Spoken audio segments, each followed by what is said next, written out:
शरीयत इस्लामिया में बल्कि तमाम आसमानी मज़ाहिब और मजहब दसातीर में जादू हराम और नाजायज़ है। ये दरअसल कायनात में मौजूद कुछ मख्फी क़ुव्वतों का गलत इस्तेमाल है। ये खैर व शर के मार्का में फाउल खेलने और बेईमानी के बलबूते पर जीतने की कोशिश का नाम है। ये अल्लाह की नुसरत व हिमायत के मुकाबले में शैतान और शैतानी क़ुव्वतों को नाजायज़ तरीक़ों से खुश करके उनकी फ़ानी और पुरफरेब झूठी ताकत को साथ लेने का नाम है। कायनात में मौजूदा मख्फी राज़ों को दरियाफ़्त करने का एक तरीका साइंस है और दूसरा जादू। आप उन्हें सख्र और सहर भी कह सकते हैं। पहले की इजाज़त और दूसरा मुकम्मल ममनू। सख्र के तहत वो उमूर आते हैं जिन्हें अल्लाह ताला ने इंसान के लिए मुसख्खर बनाया है, यानी उसके इख्तियार में दिया है, जबकि सहर के तहत वो उमूर आते हैं जिनको इंसान ने अज़ खुद अल्लाह ताला की मर्ज़ी के बगैर मुसख्खर किया है, बल्कि उसके मना करने के बावजूद उन पर इख्तियार हासिल कर लिया है।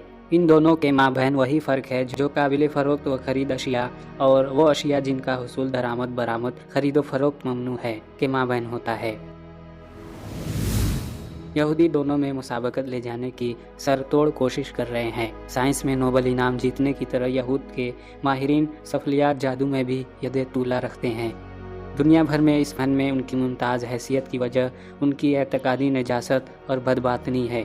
जो शख्स अपने ज़ाहिर में जितना पलीद और बातिन में जितना खबीस होगा, उसको शैतान से इतना ही कुर्ब हासिल होगा और शैतानी क़ुव्वतें उसके जादू में झूठी तासीर के लिए इतना ही उसका साथ देगी। अंबिया किराम अलैहिस्सलाम के गुस्ताखी से बढ़कर बातिनी नजासत क्या होगी। यहूद तो खुदा के भी गुस्ताख है। हज़रत जिब्रील अलैहिस्सलाम व दीगर मुकर्रब फरिश्तों के भी और अंबिया किराम और उनके साथियों के तो ये कातिल है। इसलिए उनका जादू शैतान की शैतानियत का सबसे बड़ा मुजाहिरा होता है। उनकी कोशिश होती है कि जिन शख्सियात पर दूर से बैठकर जादू के हथकंडे कामयाब न हो, यहूदी हसीनाओं को जादू सिखाकर उनके करीब भेज देते हैं। उसकी सबसे बड़ी मिसाल शाह फैसल शहीद के कातिल की है। आज तक तमाम तजज़िया निगारों का इत्तेफाक है कि यह कत्ल पेच दर पेच उलझनों तले छपा हुआ है। अक्सरियत का कहना है कि कातिल का दिमागी तवाज़ुन दुरुस्त न था, लेकिन क्या दिमागी तवाज़ुन से महरूम लोग इतनी दुरुस्ती से अपना हदफ हासिल कर लेते हैं? अगर ऐसा होने लग जाए तो दीवानों की इस दुनिया में फरजानों का गुजर ही ममनू हो जाए।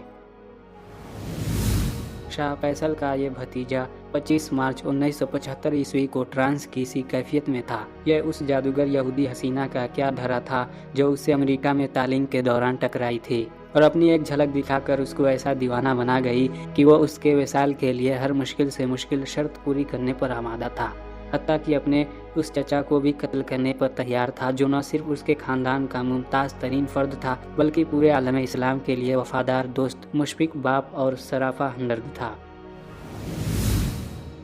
उस यहूदी हसीना की शर्त थी कि वो अगर बहादुर और उसके इश्क में सच्चा है तो अपने चचा को कत्ल करके दिखाए, जिसने तेल की दौलत को जंग का हथियार बनाकर मगरिब के खिलाफ कामयाबी से इस्तेमाल किया था। इलावा अजी उसने 1967 ईस्वी में पाकिस्तान से सऊदी अफवाज को तरबियत देने का मुआहदा करके अप्रैल 1968 ईस्वी में तमाम बरतानवी फौजी माहिरीन को अर्ज़ हरम से रुखसत कर दिया था। इश्क का जुनून ऐसा चढ़कर नहीं बोल सकता था। इसमें सामरी के तिलिस्म की आमेजिश जरूर थी।